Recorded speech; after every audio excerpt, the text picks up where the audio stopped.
చేస్తున్నాం. ఈ యొక్క వాతావరణం మారాల. నేను మన రాష్ట్ర అధ్యక్షుల గారు అఖిల భారత ప్రధాన కార్యదర్శిగా ఉన్నప్పుడు వారు ఒరిస్సాలో వారు ఇన్ఛార్జిగా ఉన్నారు. ఒరిస్సాలో ఇన్ఛార్జిగా ఉన్నప్పుడు అక్కడ పరిస్థితులు వారు ఒక్కొక్క సందర్భంలో మాకు చెప్పేవాడు. చాలా బలహీనంగా ఉండేది ఆ రాష్ట్రం.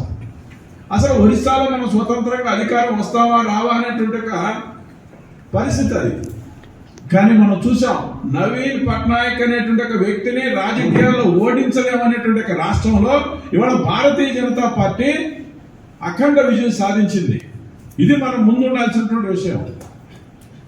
రెండో విషయం ఏంటి, అసలు భారతీయ జనతా పార్టీ కార్యకర్తలుగా మనం ఆలోచించాల్సింది ఒకటే, ఇవాళ ఈ దేశం సమైక్యంగా సంఘటితంగా ఉంది అంటే కారణం దానికి భారతీయ జనతా పార్టీ కార్యకర్తలుగా మనం ఉండబట్టే.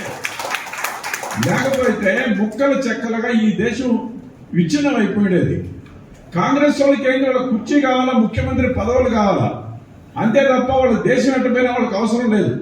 మనం చూసాం, దాని చరిత్ర అంతా మీరందరూ కూడా విన్నారు. అందువల్ల మిగతా పార్టీలతో మనం పోల్చుకోవద్దు. మన సొంత పనులు మనం ఖచ్చితంగా చేసుకోవాల్సిందే. రైతు అయితే నీ వ్యవసాయం చేసుకోవాల్సిందే. మనం మన యొక్క కుటుంబాన్ని, మన యొక్క వ్యవహారాలు చక్కదిద్దుకోవాల్సిందే.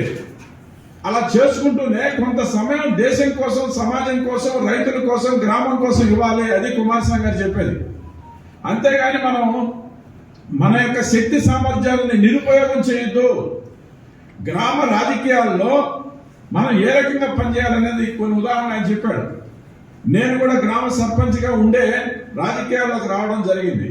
ఎలా గ్రామ సర్పంచ్ అయ్యా, మనం వెంకయ్య నాయుడు గారు ఉన్నారు, వారి ద్వారా మాకు సంబంధాలు, ఉదయగిరి ఎమ్మెల్యే వేరు, మేము సర్వేపల్లిలో ఉండేవాళ్ళం. వారి ఆసరాగా తీసుకొని పోయేదో మనం పనులు చేసాము. ఒక 110 ఇళ్లు కట్టించాం. అక్కడ ఉన్నటువంటి పెద్దలందరూ కూడా ఆలోచించారు.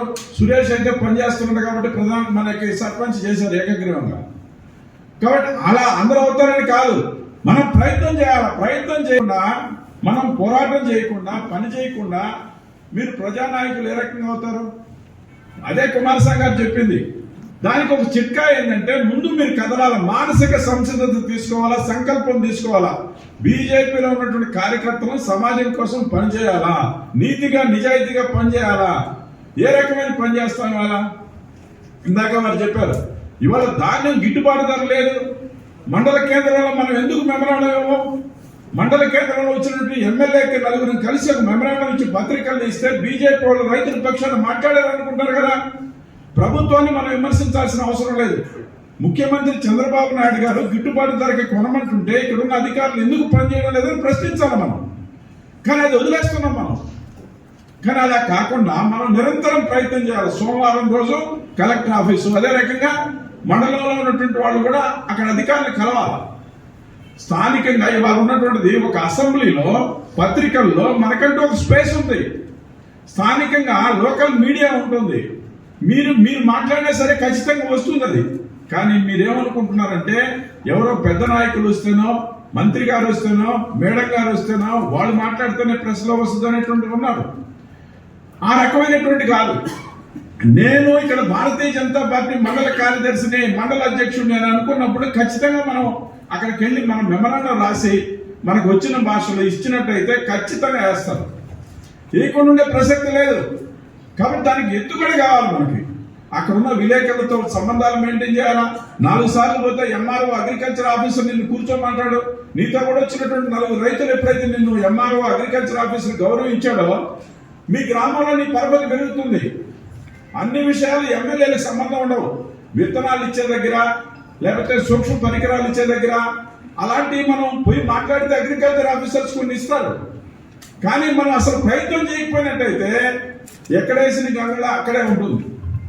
కాబట్టి ఒక ఛాలెంజ్గా తీసుకోవాలి. మనం సరైన వ్యక్తుల్ని కిసాన్ మోర్చాలు ఎంపిక చేసుకోవాలి.